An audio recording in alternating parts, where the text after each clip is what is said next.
Hi friends. మనలో కొంతమంది health insurance చేసుకున్నప్పుడు ఏం చేస్తాం ఫ్రెండ్స్, మన దగ్గరలో ఉన్న హెల్త్ ఇన్సూరెన్స్ అడ్వైజర్‌ను మనం ఇంటికి పిలిపించుకొని ప్లాన్ డీటెయిల్స్ అన్నీ తెలుసుకుంటాం ఫ్రెండ్స్. తెలుసుకున్నాక ఏం చేస్తాం, పలానా ప్లాన్ అనేది ఒకటి నచ్చినాక ఇది ఓకే, ఇది బాగుంది పాలసీ అని డిసైడ్ చేసుకుంటాం. చేసుకున్నాక ఏం చేస్తాం, మొత్తం మొబైల్‌లో మన డాటా మొత్తం ఎంట్రీ చేయించుకున్నాక పాత జబ్బులు ఏమైనా ఉన్నాయని ఇన్సూరెన్స్ అడ్వైజర్ అడుగుతారు. అడిగితే మనం ఏం చేస్తాం, ఒక 10 ఏండ్లు, 5 ఏండ్లలో ఉన్న ప్రాబ్లమ్స్ అన్నీ షుగర్ ఉంటే షుగర్ ఉంది, బీపీ ఉంటే బీపీ ఉంది, లేదు నాకు ఒక బలమైన గాయం జరిగింది రోడ్ యాక్సిడెంట్‌లో అని ఏదైనా ఉంటే సమస్యలు చెప్పుకుంటాం. అన్నీ మొబైల్‌లో ఎంట్రీ చేయించుకునేదాకా ఉంటాం కదా ఫ్రెండ్స్. అక్కడితోని సరిపోయిందని అసలు ఊరుకోవద్దు ఫ్రెండ్స్. ఆయనే కరెక్ట్ ఎంట్రీ చేసిండా లేదా అని ఆ పీడిఎఫ్ ఫార్మాట్ మనకు ఫార్వర్డ్ చేయమని అడగాలి.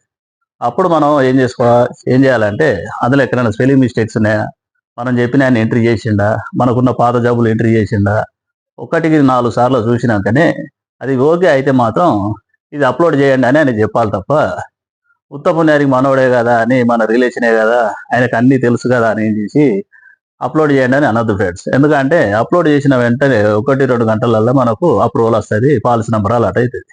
ఇన్ కేసు ఫ్యూచర్‌లో తలకు బలమైన గాయం జరిగి హాస్పిటల్ అడ్మిట్ అయితే ఏం చేస్తాం ఫ్రెండ్స్, ఇదివరకు మీకు ఎప్పుడన్నా సమస్యలు ఉన్నాయంటే ఓ 25 ఏళ్ల కింద స్కూల్లో పడి చెయ్యి ఇరిగిందో, కాలు ఇరిగిందో, తలకు దెబ్బ తాకిన విషయం అని ఉంటే పుసుక్కున మనం డాక్టర్‌తోని అంటాం. డాక్టర్ ఏం చేస్తాడు, మొత్తం ఓపీలో రాసుకుంటాడు. ఏది క్లెయిమ్ ఎంక్వైరీలో ఏం చేస్తారంటే సిస్టమ్ లెటర్ తీసి కంపెనీకి ఫార్వర్డ్ చేస్తారు. కంపెనీ వాళ్ళు ఏమంటారు, పలానా చిన్నప్పుడు మీకు బలమైన దెబ్బ తాకింది అన్నారు కదా, ఆ సర్జరీ ఆ ప్రాబ్లమ్ సేమ్ ప్రాబ్లమ్ మళ్ళీ మీకు రిపీట్ అయింది, మీరు అప్పుడు దాచిపెట్టింది కాబట్టి మేము మీకు క్లెయిమ్ ఇయ్యము అని రిజెక్ట్ చేసే అవకాశం ఉంది. కాబట్టి వాళ్ళు పంపించిన పీడిఎఫ్‌ను క్లియర్‌గా అబ్జర్వ్ చేయాలి. మనకు ఎప్పుడో చిన్నప్పుడు జబ్బులు కూడా అసలు దాయకుండా చెప్పాలి ఫ్రెండ్స్.